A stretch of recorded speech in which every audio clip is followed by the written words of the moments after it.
इश्क़ महबूब खुदा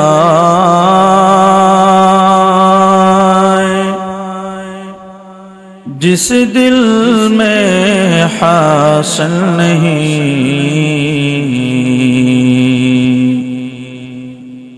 लाखों मोमिन हो मगर ईमान। अल्लाह ताला বলতে থাকেন ইন্নাল্লাহ নিশ্চয় নিশ্চয় আমি আল্লাহ ওয়া মালাইকা আমি আল্লাহর যত ফেরেশতা আছে ইউসাল্লুনা আলান নবী তোমাদের যে নবী আছে না ওই নবীর উপরে আমি দুরূদ শরীফ পড়ি। সুবহানাল্লাহ। নিশ্চয় নিশ্চয় আমি আল্লাহ এবং আমার সমস্ত ফেরেশতারা তোমার নবীর উপর দুরূদ শরীফ পড়ে। যেই আল্লাহ নবীর উপর দুরূদ শরীফ পড়ে ওই নবীর মা বাবা কি সাধারণ কোনো মা বাবা নাকি? ওই নবীর মা সাধারণ কোনো মহিলা নয়। ওই নবীর বাবা দুনিয়া সাধারণ কোনো বাবা নয়। নবী যখন দুনিয়া আসবেন, দুনিয়ায় আসার আগে নবী যখন গর্ভের মধ্যে চলে আসছেন বয়স হইল 6 মাস। কয় মাস? 6 মাস। নবীজির মা আমেনা জমজম কূপের কাছে যাইতেন পানি আনার জন্য। কূপের মধ্যে সাধারণত পানি থাকে একটু নিচের দিকে, ঠিক না? নিচের দিকে থাকে। আমেনা যখন কূপের সামনে যাইতো পানি থাকতো নিচের দিকে, কিন্তু কুদরতি ভাবে পানি আমিনার হাতে সামনে চলে আসতো। আশেপাশের মহিলা বলতো আমিনা তুই যাইস না, তুই থাকলে পানিটা সামনে চলে আয়, তুই যাওয়া দরকার না, একটু থাক। সবার যখন পানি নেওয়া শেষ হয়ে যেত সবাই জিজ্ঞাসা করতো আমিনা পানিটা থাকে নিচের দিকে, তুই এলে সামনের দিকে উঠে যায়, কারণটা কি বলতে পারবি? কোন জাদু মন্ত্র তুই জানো? আমিনা বলতে লাগলো আমি কোন জাদু মন্ত্র জানি না, মহিলা মানুষ, বিধবা, কিন্তু মনের কানটা লাগা শুনো, আমার গর্ভের মধ্যে আল্লাহ তাআলা এমন একজন মানুষ দান করেছেন, তিনি দুনিয়ার কোন সাধারণ মানুষ নয়, রাহমাতুল লিল আলামিন। সুবহানাল্লাহ। সাধারণ কোন মানুষ না। আজকে 6টা মাস হয়ে গেছে। মহিলাদের গর্ভে যদি সন্তান আসে খাবার খাইতে পারে না, সুন্দর মতো টয়লেট করতে পারে না, হাঁটতে পারে না, ঘুমাইতে পারে না। কিন্তু হে এলাকার বোন, ভালো করে শুনে নে, আজকে 6টা মাস হয়ে গেছে, আমার পেটে যে একটা সন্তান আছে আমি আজও পর্যন্ত টের পাই নাই। সুবহানাল্লাহ। আজও পর্যন্ত আমি সন্তানের কারণে কোনো কষ্ট পাই নাই। মক্কার একটা নিয়ম ছিল, যখন কোনো মহিলার স্বামী মারা যাইত 1 বছরের মধ্যে কোনো সুগন্ধি ব্যবহার করতে পারতো না। 1 বছরের মধ্যে কোনো সুগন্ধি ব্যবহার করতে পারতো না, বিধবা। আমেনা যখন কূপের কাছে পানি নেওয়ার জন্য যাইতো, কিন্তু ঘ্রাণে পুরাটা মক্কা নগরী সুশোভিত হয়ে যাইত। মহিলাদের কাজ তো বুঝে, খালি কে কি করলো এটা আমাদের লাগানো। 3টা মহিলা যদি একসাথে হয় আর কিছু বলা লাগবে না, দেখবেন গল্প করতে করতে সূর্য ডুববে আর নামবে, এদের কোনো টেরও থাকবে না। এটা মহিলা মানুষ। মহিলা মানুষ গিয়ে আব্দুল মুত্তালিবের কাছে গিয়ে বিচার দিছে, তোমার ছেলের বিবি তো হইল বিধবা, তাহলে সুগন্ধি ব্যবহার করে কারণটা কি?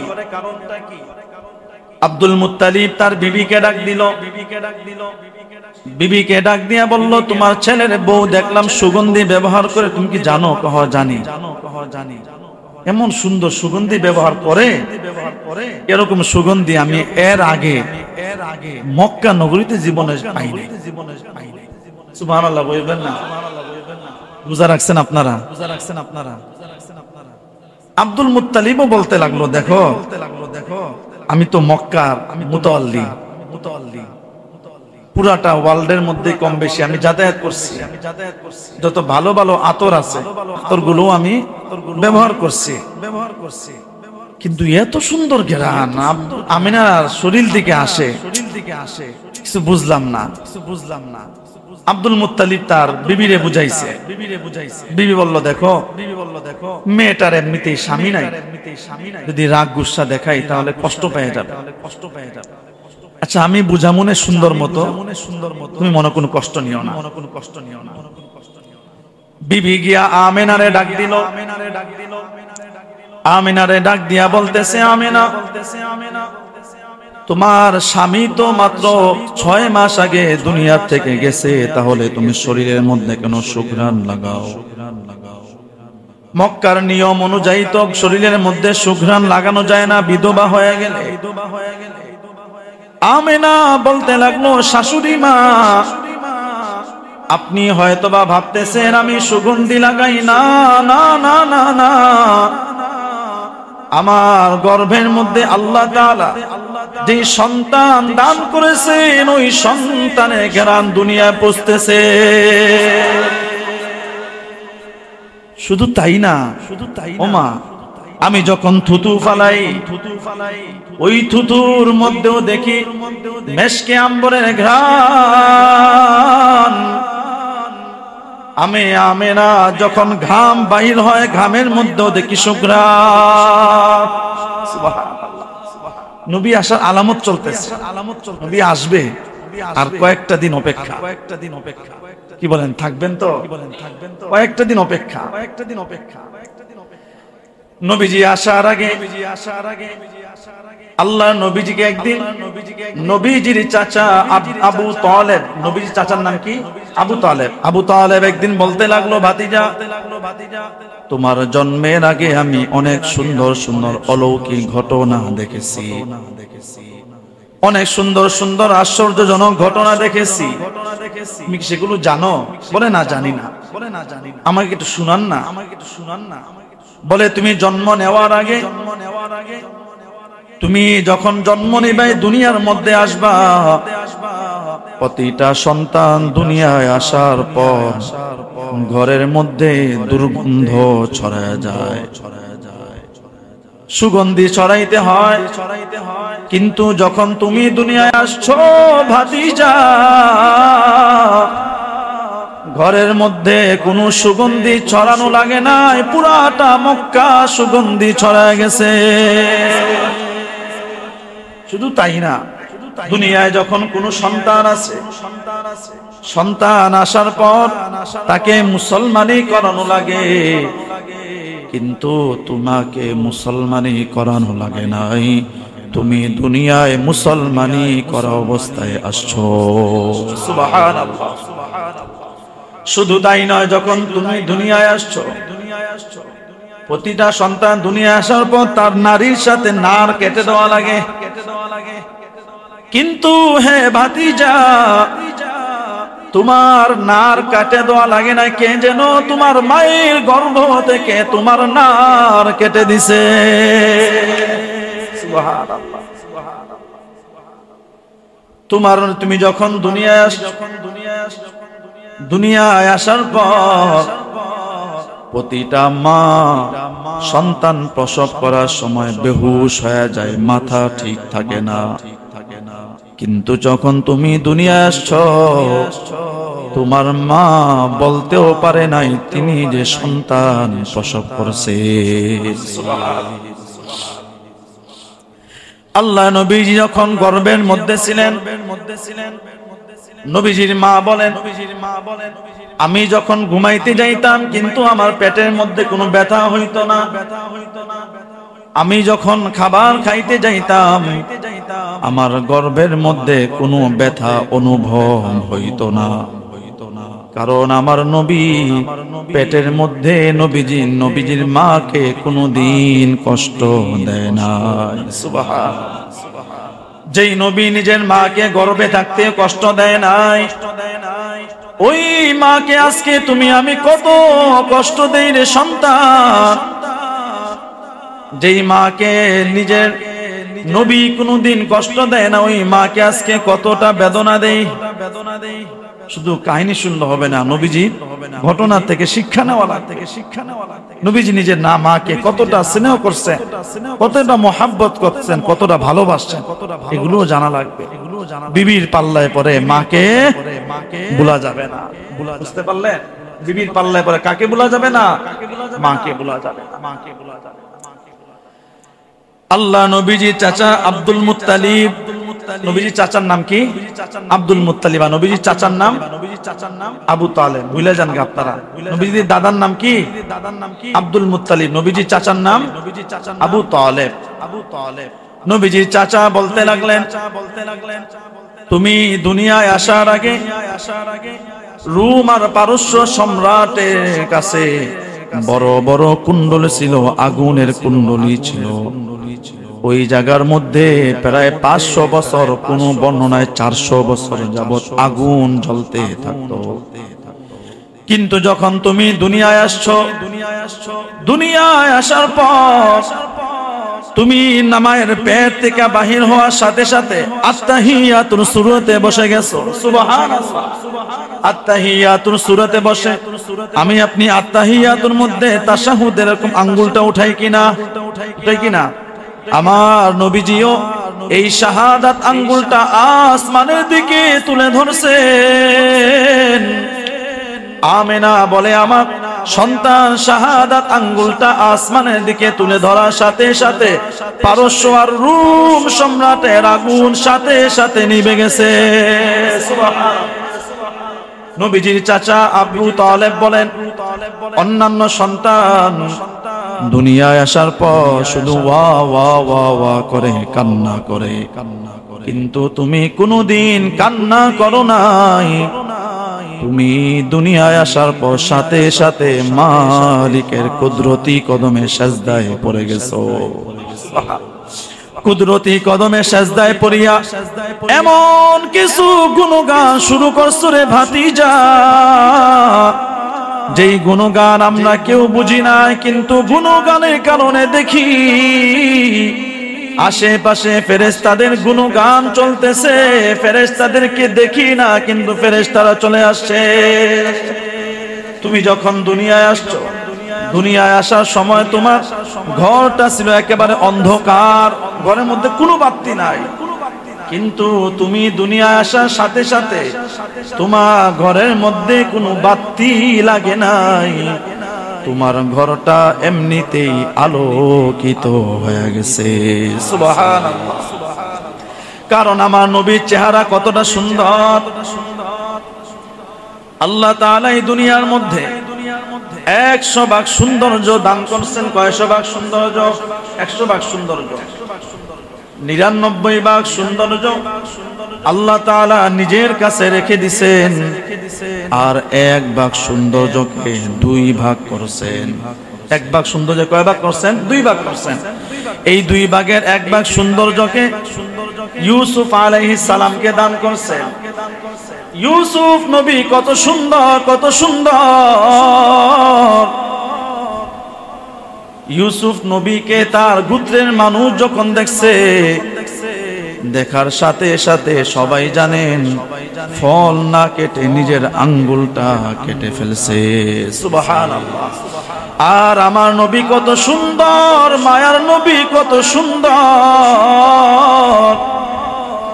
আয়েশা রাদিয়াল্লাহু আনহা বলেন, ইউসুফ নবীকে দেখার কারণে তার গোত্রের মানুষ যদি আঙ্গুল কাটতে পারে, হে উম্মত, আমার নবীকে যদি ইউসুফ নবীর গোত্র দেখতো, আঙ্গুল না কাটিয়া নিজের কলিজাটা কেটে ফেলতো।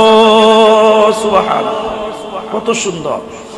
ইউসুফ নবীকে দেখলে মানুষ আঙ্গুল কাটে, কিন্তু আমার নবীজিকে দেখলে মানুষ আঙ্গুল কাটে না, নিজের জানটা কুরবান করে দেয়। নিজের জানটা কুরবান করে দেয়। নবীজির চেহারা এত সুন্দর। আবু জাহেল আছে না? আবু জাহেল যখন নবীর সাথে পারে না, এক পর্যায়ে মিটিং ডাকছে। মিটিং ডাইকা বলে, মুহাম্মদকে তো আটকাইতে পারি না, খুবই কঠিন সাধ্য। এখন কি করা যায় বলো তো দেখি। মুহাম্মদ কি বলে? মুহাম্মদ আরবিতে জানে কি বলে, যেই তার কাছে যায় সেই পাগল হয়ে যায়। সুবহানাল্লাহ। আবু জাহেল রাতের বেলা লুকায় লুকায় গিয়া নবীজির তেলাওয়াত শুনতো, কারণ এটা তো কুরআন শরীফ। কথাটা কার? আল্লাহ। আবু জাহেল মিটিং ডাকলো। তৎকালীন সময়ে কবিদের বড় দাম ছিল। যারা কবি থাকতো, যারা কবিতা লিখতো, শিল্পী ছিল, তাদের অনেক কি ছিল? দাম ছিল। এখন তারা ভাবলো মুহাম্মদকে যদি আটকাইতেই হয়, আমাদের সমাজে বর্তমানে যেটার প্রচলন বেশি সেটা হইল কবিদের প্রচলন। তাহলে আমরা বর্তমান সময়ে যে সবচাইতে বড় কবি আছে, সিরিয়ার কবি, তার নাম হইল জামাত। তার নাম কি? তো বলেন না, নাম কি? জামাত। সে আবার জাদুকরও বটে। সে মানুষকে পাগল বানায় ফেলতে পারে মুহূর্তের মধ্যে। মানুষকে সে নিজের কাছে ধরে নিয়ে আসতে পারে মুহূর্তের মধ্যে চাইলে। এই জামাত জাদুকরকে আবু জাহেল দাওয়াত দিল, তুমি যদি মুহাম্মদকে একটু সাইজ করতে পারো, বলেন না নাউজুবিল্লাহ, যদি তুমি মুহাম্মদকে একটু সাইজ করতে পারো তাহলে আমি তোমাকে 100টা উট দিব। একবার ওমরে ফারুক রাদিয়াল্লাহু আনহুকে উপঢৌকন দিবে বলছিল 100টা উট, যে নবীজির কল্লা যদি আনতে পারো তাহলে উট দিব 100টা। তেমন জামাত নামের জাদুকরকেও বলছে, তুমি যদি আমাকে মুহাম্মদকে শেষ করতে পারো, মুহাম্মদকে নাস্তানাবুদ করতে পারো, তাহলে তোমাকে আমি 100টা উট দিব। জামাত নামে জাদুকর আসলো। বিশাল বড় ময়দান বসছে। বসার পর জিজ্ঞাসা করলো, নবীজির চেহারার বর্ণনা বলতেছে, শুনতে থাকেন, ভাল লাগবে। বৃষ্টির সময় তো, একটু ঠান্ডা ঠান্ডা আবহাওয়া, ভাল লাগবে। জামাত নামে জাদুকর বলল, তোমরা মুহাম্মদকে এত ভয় পাও, মুহাম্মদের বাপ দাদা কেমন? বাপ নাই, ওর আগে গেছে। মা কেমন? ওই ছোট থাকতেই মরে গেছে। সত্যি কহা, তার অস্ত্র সামগ্রী, বোমা এরকম কেমন আছে, পিস্তল কেমন আছে? এটি বুঝেই না। কি বলেন? এগুলো বুঝে? নবীজির মতো, নবীজিদের ওয়ারিস আমরা যারা আছি, আমরাও বুঝি না, কিন্তু আমাদেরকে জঙ্গি ট্যাগ দেওয়া হয়। কি বলেন? ট্যাগ দেওয়া হয় না? ট্যাগ দেওয়া হয়। জামাত নামে জাদুকর বলল, পিস্তল ধরতেই পারে না? কয় না। তীর? কয় না, তীরও ধরতে পারে না। তার মুরিদ, তার উম্মত, তার জনবল কেমন? বলে মোটে 40 জন। কয়জন? 40 জন। তার বাবাও নাই, মাও নাই, তার দাদাও নাই। আচ্ছা, তার জনসামগ্রী কিছুই নাই, পিস্তলও নাই, বোমাও নাই, ধরতেও জানে না। এত ভয় পাও কারণটা কি? কি জানি বলে, মানুষ দেখলে পাগল হয়ে যায়। সুবহানাল্লাহ। আচ্ছা সত্যি? তারে নিয়ে আসো। আবু জাহেল লোক পাঠায় দিল নবীজির কাছে। নবীজির কাছে একটা লোক গিয়া বলল, মুহাম্মদ, আবু জাহেল তোমাকে দাওয়াত দিছে। নবীজির মনটা বড়ই সরল। যেই মানুষটা যেমন, সে অন্য মানুষকে ভাবেও তেমন। ঠিক কিনা বলেন? একটা মানুষ গভীর রাত্রে যদি ওযুখানায় ওযু করার জন্য আসে, আমি হুজুর যদি ওযু করার জন্য ওযুখানায় যাই, আমি যদি পাশে একটা প্যান্ট শার্ট পরা মানুষকে দেখি, আমি মনে মনে ভাববো সেই মানুষটাও মনে নামাজ পড়ার জন্য আসছে। ঠিক কিনা? আর যারা মসজিদে এসে জুতা চুরি করে, আছে না? মসজিদে এসে আরেকজনের পকেটের মধ্যে নিজের বরকতি হাতটা ঢুকায় দেয়, ওই মানুষটা যদি ওযু করার জন্য যায়, আমি হুজুরকে দেখলেও মনে মনে ভাববে এটাও মনে সাইজ করার জন্য আসছে। ঠিক না? যার মনে যা ফাল দিয়া ওঠে তা। নবীজি মনে মনে ভাবতে লাগলেন, আবু জাহেল মনে মনে ঈমান আনবে, আবু জাহেল মনে হয় মুসলমান হবে। নবীজি মনটা ফ্রেশ মন নিয়া জামাত নামের জাদুকরের দিকে হাঁটা শুরু করে দিছেন। সামন দিকে আগাইতেছেন। আবু জাহেল বলতে লাগলো, ওই যে মুহাম্মদ। জামাত নামে জাদুকর বলে, কই কই মুহাম্মদ কই? তাকায় দেখতেছে জীর্ণ শীর্ণ একটা মানুষ, শরীরের মধ্যে যে কাপড়টা আছে কাপড়ের মধ্যে পট্টি লাগানো, সিরা সেলাই করা একজন মানুষ আসতেছে। জামাত নামের জাদুকর যেই মাত্র নবীকে দেখছে, চেয়ারের মধ্যে বসা ছিল, সাথে সাথে দাঁড়ায় গেছে। আল্লাহু আকবার। জামাত নামের জাদুকর বলতে লাগলো, আবু জাহাল, এই মানুষটার কথা বলছো নাকি? বলে, হ্যাঁ। জামাত নামে জাদুকর চোখের পানি ছেড়ে দিছে। আবু জাহাল, এই মানুষটা কোনোদিন শত্রু হতে পারে না। এই মানুষটা যদি হয় মানুষের বন্ধু হবে, কোনোদিন শত্রু হতে পারে না। জামাত নামে জাদুকর দাঁড়ায় গেছে, নবীজি কাছে আসছে। কাছে আসার পরে বলতেছে, মুহাম্মদ, তুমি বলে কি পড়ো? কি পড়ো বলো তো দেখি।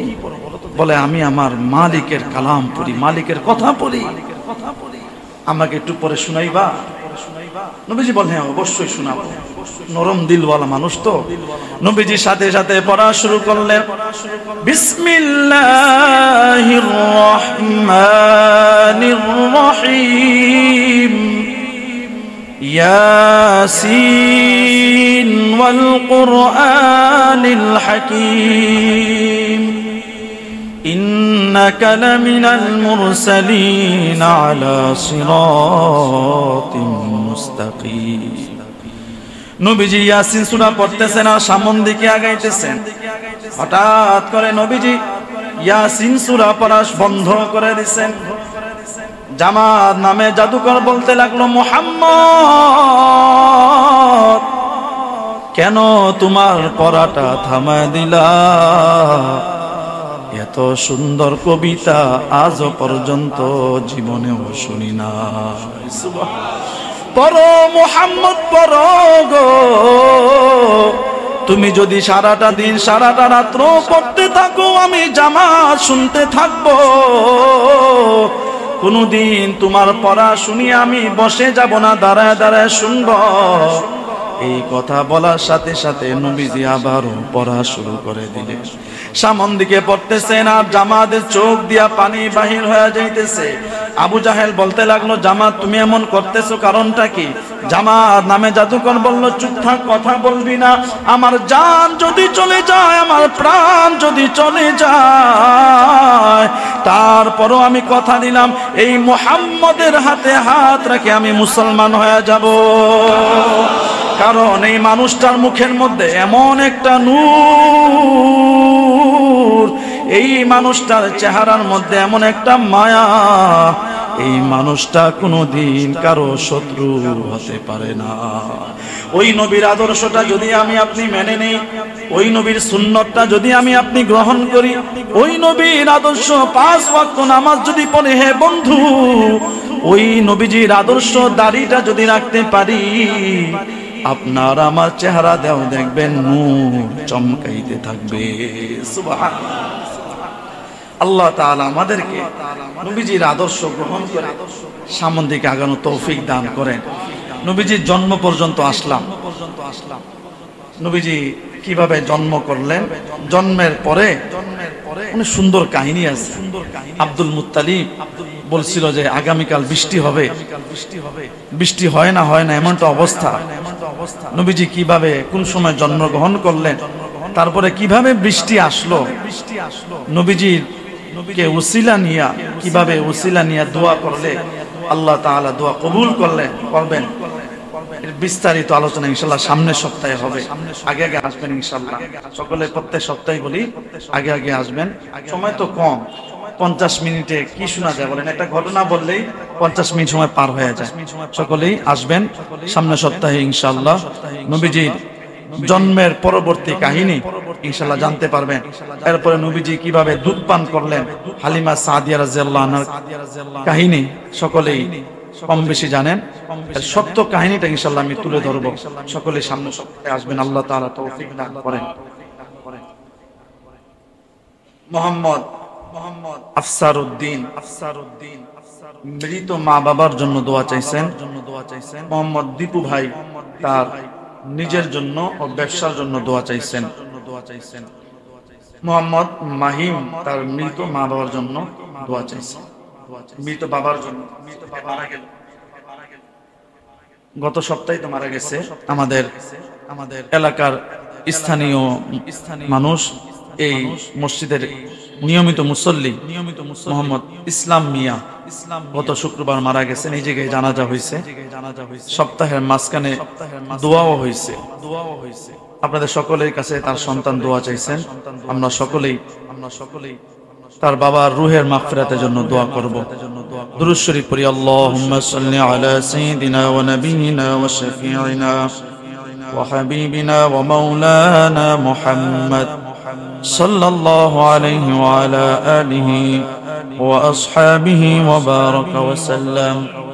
আল্লাহুম্মা সাল্লি আলা সাইয়্যিদিনা ওয়া নাবিয়িনা ওয়া শাফিঈনা ওয়া হাবিবিনা ওয়া মাওলানা মুহাম্মদ সাল্লাল্লাহু আলাইহি ওয়া আলা আলিহি ওয়া আসহাবিহি ওয়া বারাকা ওয়া সাল্লাম। আস্তাগফিরুল্লাহ রাব্বি মিন কুল্লি যামবিন ওয়া আতুবু ইলাইহি লা হাওলা ওয়া লা কুওয়াতা আস্তাগফিরুল্লাহ রাব্বি মিন কুল্লি যামবিন ওয়া আতুবু ইলাইহি লা হাওলা ওয়া লা কুওয়াতা ইল্লা বিল্লাহিল আলিয়্যিল আযীম। বাহিরে বৃষ্টিতে মাঠ ভিজে গেছে। নামাজে দাঁড়াইলে যে যতটুকু পারি সম্ভব একটু চেপে চেপে সামনের দিকে আগায় দাঁড়াবো। আর কিছুদিন পর পর কিছু কুলাঙ্গারের বাচ্চা অন্য ধর্ম পালন করে আমাদের নবীজিকে নিয়ে খুসা মারে। আপনারা জানেন না? ওদের দেবতা নিয়ে কিন্তু আমরা কোনোদিন খুসা মারি?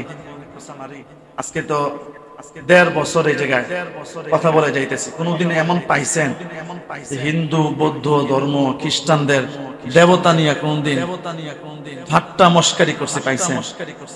কথা বলেন না, পাইছেন নাকি? পান নাই। কিন্তু ওদের যে কি অ্যালার্জি, শুধু কয়েকদিন পর পরই আমাদের নবীজি নিয়ে কথা বলে। তো এই জন্য আশেপাশে যদি মিছিল হয়, কোনো মানববন্ধন হয়, আপনারা সকলেই শরীক থাকার চেষ্টা করবেন। যতই কষ্ট হোক, বৃষ্টির মধ্যে হোক, টাকা খরচ হোক, কিন্তু আমার ত্যাগটা কার জন্য? নবীর জন্য। কার জন্য? নবীর জন্য। হযরত ওমর ফারুক রাদিয়াল্লাহু আনহু যদি বেঁচে থাকতেন, নবীর বিরুদ্ধে কেউ কথা বলে সার পাইতো? সার পাইতো না, কলিজা টান্না বার করে লইতে পারে। ঠিক না? কিন্তু আমি আপনি যাই না, শুধু ওই ফেসবুকে একটু লিখে ক্ষান্ত থাকি। এটা করা উচিত না। যেখানেই হয় যাইবেন, গিয়া নিজের গলা উজাড় করে, যদি গলা ভেঙ্গেও যায় চিৎকার দিতে গিয়ে যদি গলার রগ ছিঁড়ে মারাও যান, শহীদের মরণ পায়। ওই ভারতে এক নাস্তিকে বেদিন, তো এটা বেঈমান, চেহারাটা দেখতে কার কুত্তার চেয়ে নিকৃষ্ট। নবীজির বিবিকে নিয়ে খারাপ কথা বলছে। আজকে অনেক জায়গায় মানববন্ধন হবে, এরকম লাগাতার হবে, মিটিং হবে, সকলেই যাইবেন। আর আপনারা যদি পারেন, যদি সমর্থন দেন যে আমরাও যাব, সাথে ইনশাআল্লাহ আমিও থাকবো। কিন্তু যেখানেই হয়, 10 জায়গায় হলে 10 জায়গায় যাইবেন। যতটুকু সম্ভব দলটাকে ভারী করার চেষ্টা করো। পারবেন তো ইনশাআল্লাহ। ব্যবসা তো সারা বছরই করে, কামাই রুজি তো সবসময় করা হয়, কিন্তু নবীর বিরুদ্ধে কথা বললে কোনো ছাড় নাই। আল্লাহ নবীজি বলেন, ওই উম্মত ততক্ষণ পর্যন্ত খাঁটি মুমিন হইতে পারে না যার অন্তরের ভিতর তার মা বাবা, পাড়া প্রতিবেশী, বন্ধু বান্ধব, বন্ধু আহবাবদের থেকে আমি নবী বেশি প্রিয় না হই, ততক্ষণ পর্যন্ত সেই উম্মত খাঁটি মুমিন হইতে পারে না। এজন্য নিজের জানের মায়া ছেড়ে, নিজের আত্মীয় স্বজনের মায়া ছেড়ে দিয়া যাওয়ার চেষ্টা করবেন। আল্লাহ তাআলা আমাদের সকলকে তৌফিক দান করেন, কবুল করেন। আলহামদুলিল্লাহি রাব্বিল আলামিন والصلاة والسلام على سيد الأنبياء والمرسلين وعلى آله وأصحابه أجمعين يا أرحم الراحمين يا أرحم الراحمين يا أرحم الراحمين رب ارحمهما كما ربياني صغيرا رب ارحمهما كما ربياني صغيرا اللهم اغفر لنا وارحمنا واهدنا وعافنا وارزقنا মালিক মালিক রে তোমার নবী বলছেন বৃষ্টির সময় নাকি দোয়া কবুল হয়। আয় আল্লাহ, প্রতিটা জুমআয় তোমার কাছে আমাদের গুনাহ মাফের জন্য চাই, কিন্তু মসজিদ থেকে বাহির হয়ে গেলে প্রতি মুহূর্তে মুহূর্তে গুনাহ হয়। আয় আল্লাহ, একটু কণ্ঠ দিয়া মায়া লাগাইয়া সুর দিয়া ডাক দেন না আল্লাহ আল্লাহ আল্লাহ আল্লাহ। তোমার নামে ডাকের যে কত মজা, পেটের ক্ষুধা নিবারণ হয়ে যায়। তোমার নামের একটা ডাক দিলে মনটা পেটটা ভরে যায়। তোমার জিকিরে যে কত মজা, তোমার নামের ডাকে যে কত মজা। আয় আল্লাহ, তোমার বান্দারা তোমাকে ডাক দিছে, তোমার কাছে ক্ষমা পাওয়ার আশায় তোমাকে ডাক দিতেছে। দয়া করে মায়া করে মোহাব্বত করে ভালোবেসে জিন্দেগি তামাম গুনাহ খাতা আপনি ক্ষমা করে দেন। আয় আল্লাহ, আপনি যদি আমাদেরকে ক্ষমা করে দেন, আপনাকে কেউ কোনোদিন জিজ্ঞাসা করবে না রে আল্লাহ। আপনি যদি আমাদেরকে ক্ষমা না করেন, আপনার কোনো ক্ষতিও হবে না। আপনি যদি আমাদেরকে মাফ করে দেন, আপনার ভান্ডার থেকে একটু কমতি হবে না। আয় আল্লাহ, তোমার নবীর ঘটনা বলতেছি, তোমার নবীর জীবনী শুনাইতেছি, তোমার নবীর বাবা মায়ের ঘটনা শুনাইতেছি। রবিউল আউয়াল মাস তোমার কাছে দুইটা হাত তুলে ধরছি। কার মনে কি চাওয়া, কি পাওয়া, কি আশা, কি আবদার, কি কামনা, কি বাসনা, তুমি আল্লাহ জানো। তুমি তো অন্তর্যামী খোদা। আমার কাছে কত মুসল্লি আয়েশা বলে, কত মুসল্লি চোখের পানি ফালায়, আমি শুধু শুনি, কিছু বলতে পারি না। কিছু করার মালিক তো তুমি আল্লাহ। তুমি চাইলে পারো, তুমি চাইলে আবার বাদ দিয়া দাও। দয়া করে প্রত্যেকটা মুসল্লি কামাই রুজির মধ্যে বরকত দিয়া দাও। যাদের ব্যবসার মধ্যে বরকত নাই, বরকত দিয়া দাও। পরিবারের মধ্যে যাদের শান্তি নাই, শান্তির ব্যবস্থা তুমি আল্লাহ করে দাও। আয় আল্লাহ, যাদের স্বামী স্ত্রীর মধ্যে মিল মোহাব্বত নাই, মিল মোহাব্বত বাড়ায় দাও। বাবার সন্তানের মধ্যে যাদের মিল মোহাব্বত নাই, মোহাব্বত বাড়ায় দাও। মুসল্লি আর ইমামের মধ্যে ভালোবাসা বাড়ায় দাও। একজন আলেমের নামে যেন কেউ কোনোদিন গীবত না করে আল্লাহ। এরা বুঝে না, তুমি বুঝ দিয়া দাও। আলেমের নামে বদনাম করলে, হাফেজের নামে বদনাম করলে, হাজির নামে বদনাম করলে, নামাজির নামে বদনাম করলে হায়াতের মধ্যে বরকত হয় না। গীবত করলে মনে শান্তি চলে যায়, জাহান্নামী হয়ে যায়। বুঝার তৌফিক দান করো আল্লাহ। আয় আল্লাহ, যারা দোয়া চাইলো আপনি তাদের দোয়া কবুল করে নেন।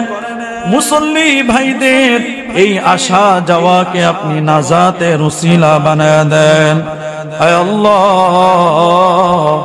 তারা মসজিদে প্রতি শুক্রবার দান করে, সহযোগিতা করে, তাদের এই দানকে ওসিলা করে আপনি কামাই রুজির মধ্যে ভরপুর বরকত দান করেন আল্লাহ। আয় আল্লাহ, জানি না এই জায়গায় কে যেন বেতিমর হাত তুলছে, কার জানি মা নাই, বাবা নাই।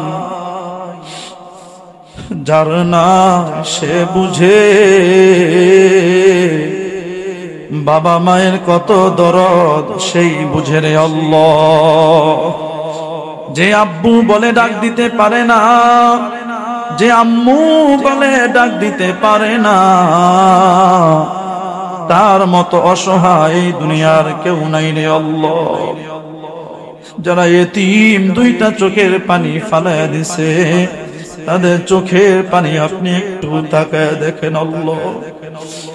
যাদের বাবা আছে তারা বাবার সাথে মসজিদে আসছে নামাজ আদায় করার জন্য। যাদের মা আছে ঘরে গিয়া দেখবে মা খাবারটা নিয়ে বসে আছে, আর বলবে সন্তান আয়, তোর জন্য খাবার নিয়ে বসে আসছি। মা তুমি কি খাবার খাইছো নাকি? মা বলবেন সন্তান তুই যদি বাহিরে থাকো আমার পেটের মধ্যে খাবার যায় না। গত বছর মাহফিল শেষ করে আসছি, গভীর রাত্র 3টা বাজে, গেটটা খুলে দেখি বাবা দাঁড়ায় আছে। বাবা তুমি কি ঘুমাও না? না রে বাবা, তুই রাস্তার মধ্যে কেমন আছস তো জানি না। ওই বাবার কবরে বৃষ্টির পানি যাইতেছে রে মালিক। ওই বাবা ওই মা বৃষ্টির পানি দিয়া কবরের মধ্যে ভিজতেছে। ও মালিক, আমার মা আমার বাবার তুমি কবরে ভালো রাখো। বাবারে কবরের মধ্যে আর পিটাইও না, মারে আর কবরের মধ্যে তুমি আযাব দিও না। মারে বাবারে তুমি কবরের মধ্যে আর শাস্তি দিও না।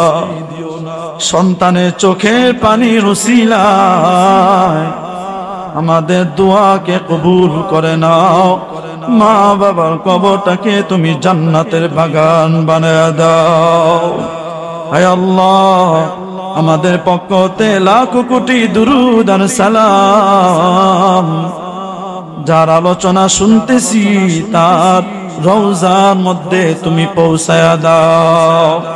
আমাদের দোয়া মুনাজাতকে নবীর উসিলায় কবুল করে নেন, কবুল করে নেন, কবুল করে নেন। سبحان ربك رب العزة عما يصفون وسلام على المرسلين والحمد لله